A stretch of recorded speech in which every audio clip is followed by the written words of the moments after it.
ভারতের মহারাষ্ট্রের নাগপুর এলাকার ২০ বছর বয়সী যুবক রোহান আগারওয়াল।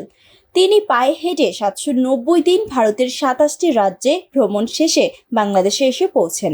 তিনি এই যাত্রায় প্রায় ১৫,০০০ কিলোমিটার পথ পায়ে হেঁটে পাড়ি দিয়েছেন। আজ ৪১তম দিনে কুমিল্লায় এসে পৌঁছেন। এই যাত্রা করার প্রধান উদ্দেশ্য হল প্লাস্টিক এবং এর বিপজ্জনক প্রভাব সম্পর্কে সচেতনতা তৈরি করা এবং বৈচিত্র্যের মধ্যে ঐক্যের বার্তা দেওয়া।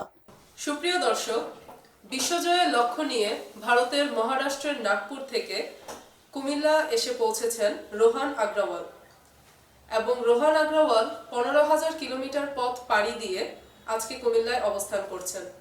এখন ওনার কাছ থেকেই শুনে নিব ওনার এই ভ্রমণের নেপথ্যের কাহিনী। नमस्ते कुमिला, मेरा नाम रोहन अग्रवाल है। मैं नागपुर महाराष्ट्र इंडिया से हूँ। मेरा एज अभी 20 ईयर्स है और तकरीबन 2 साल से मैं पूरे विश्व की मैं यात्रा कर रहा हूँ।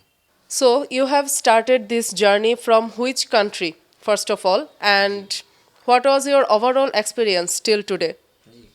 मैं अपने देश भारत से इंडिया से अपनी जर्नी की शुरुआत किया था। उत्तर प्रदेश का एक जगह था वाराणसी, वहाँ से 25 अगस्त 2020 को वहाँ पे मैंने शुरुआत किया था। ये यात्रा में मैंने अभी तक अलग अलग जगह जा चुका हूँ भारत की, इंडिया की, तकरीबन ऑलमोस्ट 27 स्टेट्स, और मैं बांग्लादेश में 40 डेज़ पहले आया था। तकरीबन 9 डिस्ट्रिक्ट बांग्लादेश के भी मैं जा चुका हूँ। ये जो यात्रा किया हूँ इसमें हर एक्सपीरियंस मेरे लिए लर्निंग और कुछ सिखाने वाला रहा है, क्योंकि मैं मानता हूँ कि मैं हर चीज़ को एक पॉजिटिव मैनर में देखता हूँ। बहुत सारे चैलेंजेस आते हैं, कभी बुरे भी आते हैं, कभी अच्छे भी आते हैं, लेकिन वो हर एक्सपीरियंस मेरे को कुछ ना कुछ सिखा के जाते हैं। मैं मानता हूँ अगर मैं प्रॉब्लम को एक प्रॉब्लम के समान देखूंगा तो वो प्रॉब्लम हरदम मेरे साथ रहेंगी, लेकिन अगर मैं वो प्रॉब्लम को एक चैलेंज और कुछ सीखने के तरीके से लूँगा, एक एक्सपीरियंस के समान लूँगा, मैं उससे कुछ ना कुछ सीखते जाऊँगा। इसलिए मैं हर प्रॉब्लम को, हर दिक्कतों को भी मैं पॉजिटिव लेता हूँ, मैं कुछ सीखने के समान लेता हूँ। So, see, it's such a very long time. Then why all on a sudden you decided to do something like this? It was not day dream, मतलब एक दिन की कहानी नहीं थी। मैं एक दिन में ये सोच के नहीं ये जर्नी में आया, एक सपना है और ऐसा नहीं है। ये सोच मेरे को बहुत बचपन से था। मैं जब किताबों में देखता था तो राजा रानी की कहानी देखता था, वो लोग भी ट्रैवल करते थे। मैं देखा कि हर चीज़ में जो मैं जितने भी भगवान देखा हूँ, गॉड्स देखा हूँ, सब लोग ट्रैवल किया है। जितने भी महान लोग देखा हूँ उन लोगों ने यात्रा किया है। ये सब लोगों को देख के समझ के मेरे को लगा मेरे को भी यात्रा करनी चाहिए। यात्रा करने से मेरे को समझ में आया कि अगर एक इंसान जब यात्रा करता है वो अपने एरिया के बारे में ही नहीं, पूरे विश्व के बारे में जानने का वो कोशिश करता है। जब वो ऐसे कोशिश करता है, अपने सोच को, अपनी बुद्धि को वो और बड़ा बनाने का वो प्रयास करता है। ये यात्रा करने के लिए ये मेरा उद्देश्य था। We want to hear a few more words. I mean, what message? You have given a message regarding environment. I understand that. But is there any particular message for the young generation? Absolutely. मैं ये मानता हूँ, जैसे कि मैं भी एक young हूँ, 20 साल मेरी उम्र है अभी, कि यंग जनरेशन जो होता है वो कल का फ्यूचर होता है, कोई भी देश का और पूरे विश्व का।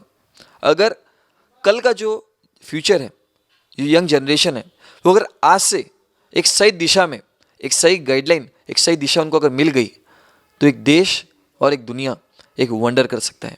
इसलिए मैं रिक्वेस्ट करना चाहता हूँ बांग्लादेश के यूथ को और पूरे वर्ल्ड के यूथ को, आप अपने देश के लिए सोचिए, एनवायरनमेंट के लिए सोचिए, क्योंकि एनवायरनमेंट आपका है। ये जो देश है, ये जो वर्ल्ड है, ये आपका है। अगर आप इसके बारे में नहीं सोचेंगे, कल के फ्यूचर के लिए नहीं सोचेंगे, तो कोई नहीं सोच सकता है। हमारा फ्यूचर बहुत डार्क हैंड्स में होगा अगर आप इसके बारे में, एनवायरनमेंट के बारे में और देश के बारे में और वर्ल्ड के बारे में नहीं सोचेंगे। तो ये आपकी रिस्पॉन्सिबिलिटी होनी चाहिए कि आप एनवायरनमेंट के बारे में समझें, सोचें और लोगों को भी इसके बारे में बताएं, क्योंकि एक एनवायरनमेंटलिस्ट की या सरकार की ही बस एक रिस्पॉन्सिबिलिटी नहीं होती एनवायरनमेंट को बचाने की, ये आप सबकी होती है, क्योंकि आप भी ऑक्सीजन लेते हो, मैं भी लेता हूँ, सबकी रिस्पॉन्सिबिलिटी इक्वल है। इसलिए अगर आप इसके बारे में समझेंगे और सोचेंगे, एक एनवायरनमेंट को एक अच्छा रिस्पॉन्सिबल सिटीजन मिलेगा। Kumilla, at the same time, I don't know whether you know about it or not. Yes. Kumilla is very much famous for one kind of sweet. Its name is Rashmalai. Yes, I know. It's very famous around India also, yeah.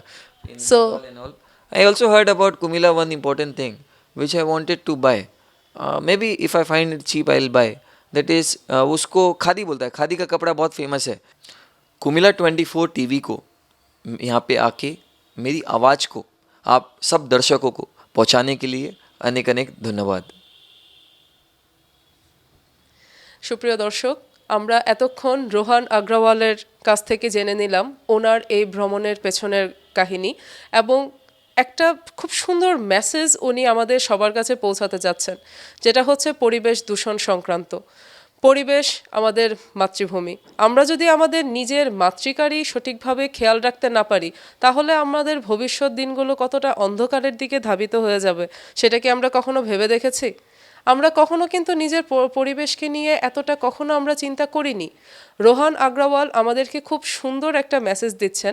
আমরা যদি আমাদের পরিবেশকে নিয়ে না ভাবি, পরিবেশকে আমাদের ব্যাপারে ভাববে? এই যে পরিবেশ সম্পর্কে এত সুন্দর চিন্তা এবং তার এই মেসেজ যেন আমাদের সবার মাঝে ছড়িয়ে পড়ে। আমরা শুধু এই মেসেজটা যেন শোনা পর্যন্ত সীমাবদ্ধ না রাখি, আমরা এই মেসেজটা যেন সবার মধ্যে ছড়িয়ে দিতে পারি, শুধু কথার মধ্য দিয়ে না, আমাদের কার্যক্রমের মধ্য দিয়েও। সেই প্রত্যাশা নিয়ে আমি আশা রহমান, কুমিল্লা 24।